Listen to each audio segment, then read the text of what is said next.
Hello ladies and gentlemen, this is your boy Mr. Team Guy, and today I'm going to talk about Dishonored 2. Will it be good? What new features will it bring? And in general, what we know about Dishonored 2 so far. So sit down, drink some coffee and enjoy the video. Let's begin. Dishonored 2 is an upcoming stealth action adventure video game developed by Arcane Studios and published by Bethesda Softworks. The sequel to 2012's Dishonored, the game is scheduled to be released for Microsoft Windows, PlayStation 4 and Xbox One on November 11th, 2016. First I want to talk about the developers. Arcane Studios is a French video game developer based in Lyon, France. It was founded in 1999 and released its first game Arx Fatalis in 2002. Arcane Studios opened a second studio, Arcane Studios Austin, in Austin, Texas in July 2006. In 2009, Arcane Studios helped with Bioshock 2 development. More specific, they helped with animation design and art. As we all know, Bioshock 2 is clearly a masterpiece. Taking a look at its design, to this day it still holds up as one of the most atmospheric games. In August 2010, the company was acquired by ZeniMax Media. The studio most recently worked on Dishonored, a first-person stealth action game with role-playing elements that was released in October 2012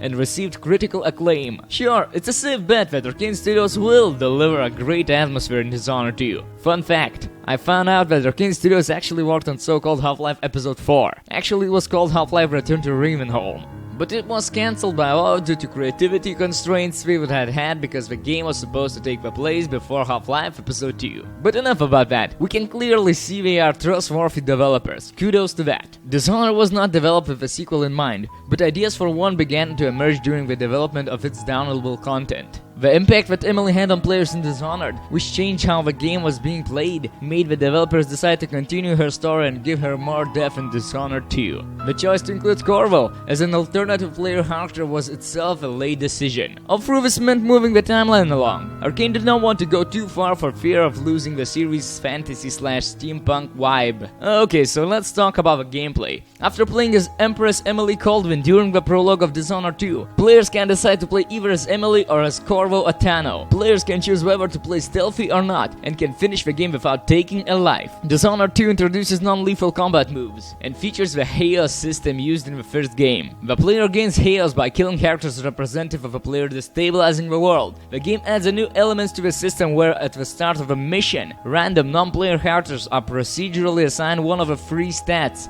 sympathetic, guilty, and murderous. Killing a sympathetic person will give a player more chaos than killing others, while in contrast, killing a murderous character will give a player a lesser amount. The amount of chaos occurred affects the dialogue used by Emily and Corvo, as well as the world itself. Insects called bloodflies make nests in corpses, leading to an increase in bloodflies when more people are killed and encouraging the player to hide bodies from them while on mission. Each level in the game is intended to have a unique theme, in either fictional or mechanic. In one level, the player is confronted with two factions, each with their own assassination target, and may use the level's recurring dust storms for cover. In another, time distortion is introduced as a player traverses an abandoned mansion in ruins. The player will be detected by guards if they peer out from behind a wall for too long. As in the first game, the players have access to supernatural powers. These powers are optional and may be rejected, in which case the game is traversed in their absence. Unlike the first game, the upgrading system has been changed to a skill tree, with multiple paths and more possible upgrades. For example, a power may have a lethal or non-lethal upgrade. Each character has unique powers. Dark Vision, the power that more easily identifies a player's surroundings, is available to both characters. Corvo retains many of the powers available in the first game, but his progress in has been resetted. Blink still teleports him to a chosen location, but in addition freezes time and does damage on impact with the momentum gained from teleportation. Corvo may summon rats with Devouring Swarm to clear dead bodies before bloodflies lay eggs in them. While its original use allowed Corvo to possess animals and humans, possession is a chance to take control of dead bodies as well as multiple hosts in succession. Bend time can be used to slow down time, circumventing dangerous checkpoints or reaching enemies unobserved.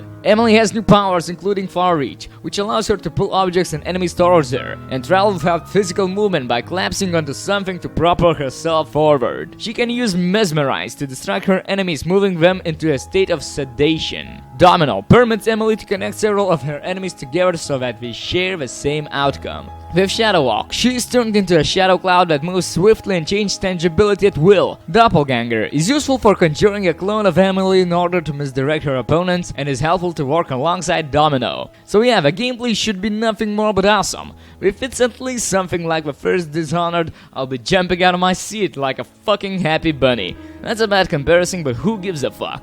Good developers, promising gameplay, how about the story? Because we all know that the first Dishonored had a damn good storytelling. Well, Dishonored 2 is set 13 years after the first Dishonored, where Corvo Town restores Emily called into a throne after being framed for her mother's assassination. Dunwall has prospered under the reign of Emily, who has been training with Corvo to protect herself from assassins. The Empire is plunged into chaos when the Empress is suddenly dethroned by otherworldly usurper and becomes an outlaw to society. Whichever character the player picks is optionally granted powers by a mystical outsider, and they set out to restore the throne. Seems legit.